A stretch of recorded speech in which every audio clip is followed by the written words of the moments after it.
Donald Trump has repeated a threat that he will impose 100% tariffs on all films made overseas, possibly upending Hollywood's business model.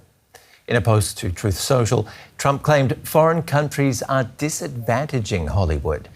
He gave no timeline for the levies and offered no details of how they'd be enforced. Hollywood increasingly relies on overseas production hubs like Canada, the UK and Australia, where tax incentives attract big budget shoots. And let's bring in LA-based entertainment journalist Segun Oduolowu. You've done acting work and been part of the industry. How are people reacting to this idea?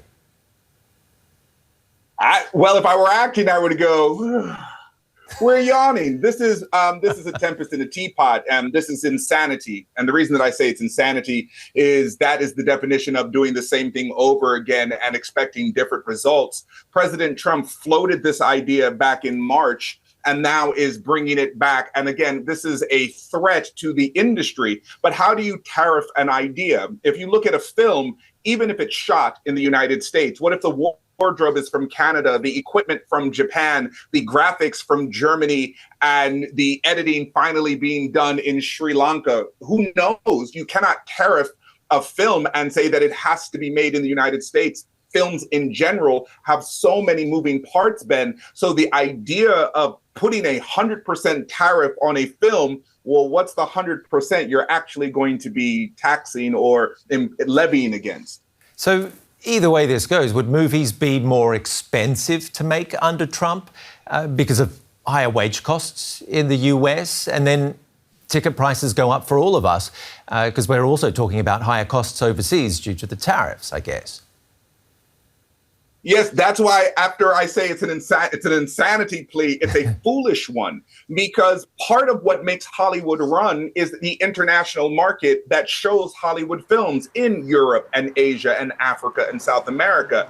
If you are imposing a tariff on films shot outside the United States, as you said so beautifully, ticket prices will go up. The cost of doing business, which is already high, will go up, which was what moved the industry from Los Angeles to different cities in the United States, and then finally abroad to London or New Zealand, Australia, Canada, all of these different places that it's more cost effective to film. What our president should be doing is being a unifier, not a divider when it comes to the Hollywood industry.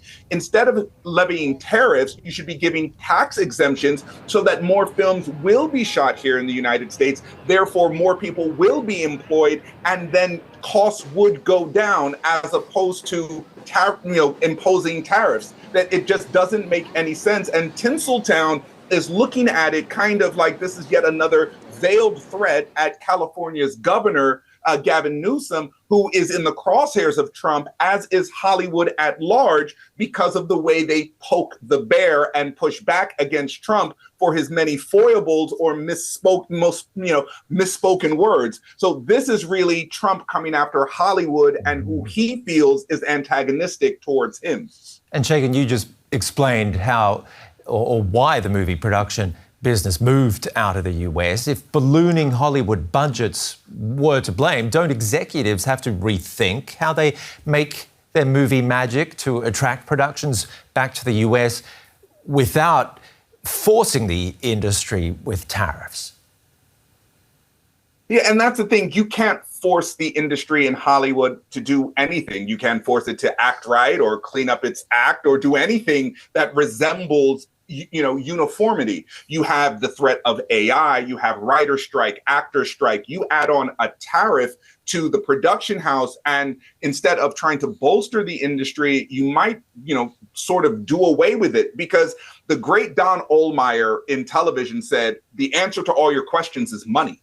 And that's what's really going on. Where is it more cost effective to film? Where is it more cost effective to get my actors and actresses? And where is it more cost effective to show my films? We've seen an increase in ticket prices, which will continue to go up if Donald Trump is successful in levying a tariff, which I don't believe he'll be able to, because you cannot tariff creativity. That just does not make sense. I think what will happen are tax exemptions, which we're seeing in our 50 states. California is making it cheaper to shoot films in Los Angeles and surrounding areas. Louisiana, Georgia, Mississippi, New York. They're trying to bring production back to the country by doing tax exemptions, not penalizing people who are trying to eke out a living making a movie.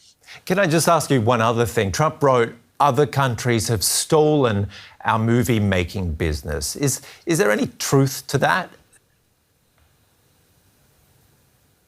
Absolutely not. I was trying to figure out the best way to say it without probably getting canceled myself, but absolutely not.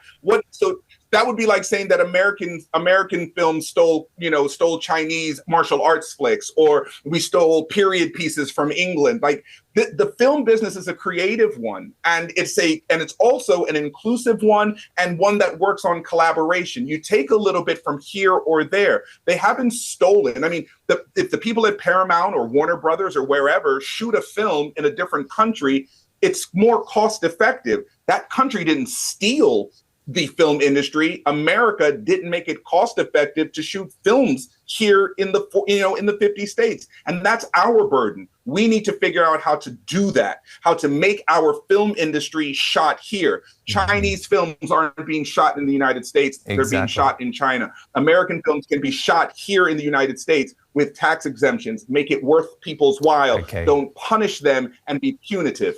We'll have to leave it there. Segun Oduolowu, thank you very much. I'm joined now from New York by Peter Kafka, Chief Correspondent at Business Insider. Welcome to DW. How exactly would this work? A Hollywood film is not a good that's shipped through a port, is it? No, it's not. And that's a fine question to start with, which is how would this work? And the short answer is no one knows.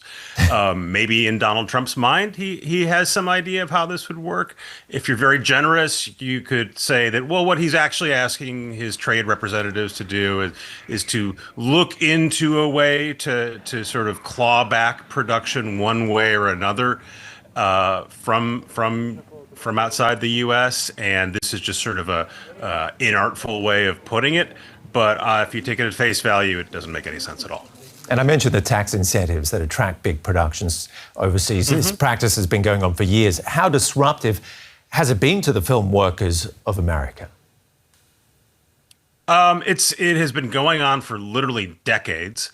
It is a real concern for people in Hollywood and across the U.S. film industry. But again, it's been going on for decades. Film production work has been leaving California for other states that offer their own tax incentives for decades. You could look at that and say, look, this is just not sustainable. This is a race to the bottom. Marvel used to make movies in Hollywood. Then it started making them in Atlanta, Georgia. And now it has moved that work to London. Where will it go next? And so it's a real problem for Hollywood. Donald Trump has identified a real concern for Hollywood, has not provided a solution that makes any sense to solving it. Peter, the other thing is that productions that move overseas might be disadvantageous for camera crews or makeup artists based in LA, but many writers, producers and actors are still American, meaning the number of jobs lost to other countries is relatively low compared to other outsourced industries. So why is Trump targeting the movie industry? It's baffling. Donald Trump has been engaged with Hollywood over his life. He's appeared in lots of movies and TV shows. It's not clear that he has any sort of insight into how the industry works today. He's been lobbied by some older actors and the representatives, notably John Voight. But he doesn't seem to be in conversation with any studio heads, anyone who represents actors, directors, etc. No one has probably explained to him how much of the work in a mainstream Hollywood production is disaggregated and split up among lots of different places, not just the filming happening in London, but the visual effects work happening in Canada or in Asia. It's split up and diced up in lots of different places, and I don't believe he's got any sense of how that actually works. So do you see any of this having a big impact on Hollywood? Will they have to change their business model in any way? I mean, Hollywood would like the outcome for this to be that instead of Donald Trump somehow tariffing their work at 100%, that Donald Trump figures out a way to allow them to have greater tax incentives to keep some of that work in California or in the U.S. in general. That basically he says, well, let's make this more competitive by offering advantages instead of using a carrot instead of a stick to be that clear cut about it. But again, this happened in May. Hollywood was totally confused by it and, took it seriously for a second and then I think moved on. I think the fact that it's the second time he's brought it up makes it appear that much more serious. But I think you'll know if he's more serious if you see some of his aides coming out and explaining how this might actually work. So far, we haven't seen that. So I'd be tempted to put this into the sort of saber rattling, nothing's going to happen category. You heard it from Peter Kafka from Business Insider. Thank you for chiming in. Thank you.